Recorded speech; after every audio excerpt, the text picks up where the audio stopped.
আমরা এখন চলে এসেছি সমুদ্রের ধারে। কচি কাঁচাদের নিয়ে চলে এসেছি। এত ভিড় এত ভিড় এত ভিড় এত ভিড়, বসার জায়গা পাচ্ছি না। মোটামুটি হাঁটাহাঁটি করছি, দেখা যাক কোথায় বসি। শেষমেশ ভিড় টিড় ঠেলে একটা সুন্দর ফাঁকা জায়গায় সবাই মিলে বসে পড়েছি। আর এই দেখো কোথায় এসছি বলো তো, আমাদের নদীর ধার, মানে আমার গ্রামের নদীর ধার। অনেক বছর পরে এলাম, খুব ভালো লাগছিল।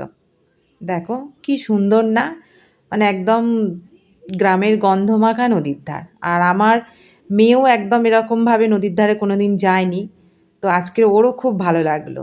ওই যে ওইদিকে একটু সিঁড়ি মতো ছিল, ওকে একটু নিচে নামালাম, ওর বেশ ভালো লাগছিল।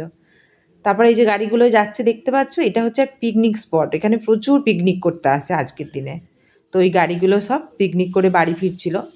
তারপর আমরা বসছিলাম, চলে এলাম একটু মেলার দিকে। এখানে রোজই দোকানপাট বসে, তো আজকের দিনে একটু মেলা মতো হয়, মানে লোকজন আজকে একটু বেশি, দোকানদার একটু বেশি থাকে। তারপরে এই যে চারজনে ঘুগনি নিয়ে নিয়েছি, গরম গরম ঘুগনি খাওয়া হয়ে গেল। এবার বাড়ি যেতে হবে, কারণ কচি খাঁচাদের নিয়ে এসছি না। আর আজকের দিনে বুঝতেই পারছো গ্রামের দিকের ব্যাপারটাই আলাদা। চলো আজকের মতো সবাইকে টাটা।